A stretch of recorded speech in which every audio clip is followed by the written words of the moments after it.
Hai teman-teman, gimana nih kabarnya? Semoga kalian dalam keadaan baik ya. Yuk kita simak penjelasan kali ini. Teman-teman, sebelum mulai pelajaran, alangkah baiknya kita awali dengan ucapan bismillah. Yuk bersama-sama yuk. Bismillahirrahmanirrahim. Teman-teman tahu gak sih kalau kita diperbolehkan untuk menjamak sholat ataupun meringat sholat?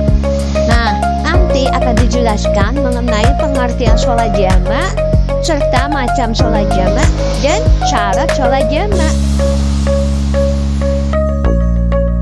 Selanjutnya kita akan membahas mengenai pengertian sholat jamak.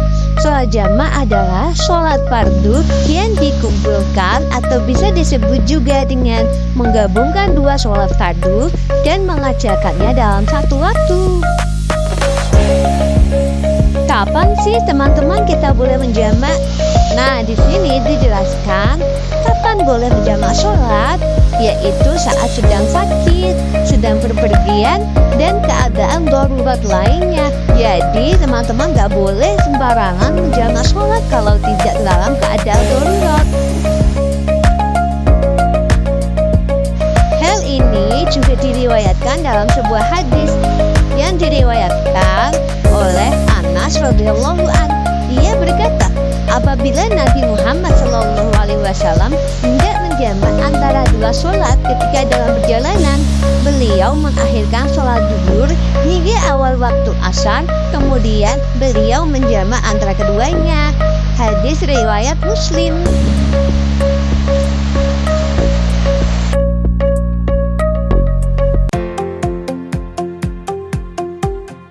Teman-teman, tahu nggak sih kalau sholat jamak itu hanya terdapat pada sholat tertentu loh.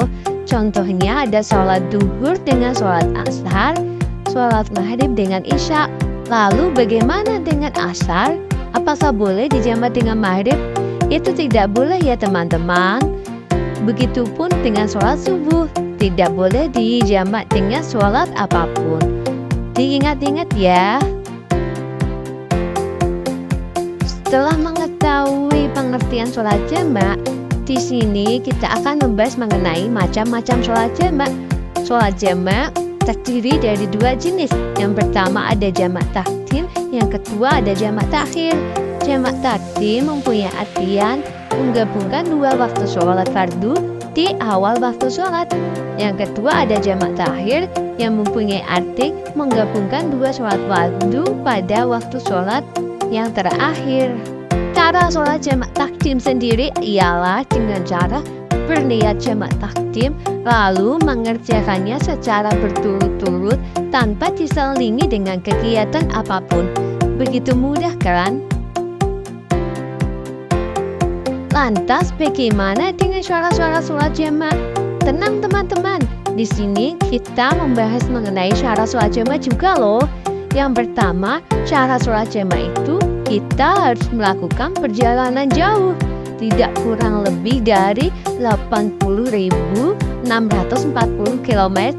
Yang kedua ada musafir yang bertujuan mengharapkan ridho dari Allah. Yang ketiga, dalam keadaan sakit ataupun keadaan darurat lainnya. Jadi teman-teman tidak boleh semena-mena. Setelah mengetahui jamak, kita juga perlu mengetahui apa sih itu qashar. Qashar juga mempunyai artian ringkas atau dalam bahasa Arab mempunyai artian memperpendek loh. Maksudnya gimana sih kak? Dalam konteks sholat, qashar berarti meringkas jumlah rakaat sholat fardu yang biasanya 4 rakaat menjadi 2 rakaat. Semisal sholat duhur, asar, dan isya. Qashar merupakan keringanan atau rukhsah yang diberikan kepada orang yang sedang melakukan perjalanan jauh atau biasa disebut dengan musafir. Jadi pengertian qashar itu meringkas jumlah sholat menjadi sedikit. Hal ini juga termaktub dalam Quran Surah An-Nisa ayat 4 yang mempunyai arti, dan apabila kamu berpergian di muka bumi, maka tidaklah mengapa kamu mengkosor sholatmu jika kamu takut diserang oleh kaum kafir. Sesungguhnya orang kafir adalah musuh nyata bagimu. Jadi hukum jamak dan qasar itu adalah sunnah atau boleh teman-teman. Alhamdulillah, pelajaran kita sudah selesai. Semoga dapat bermanfaat ya. Thanks for watching.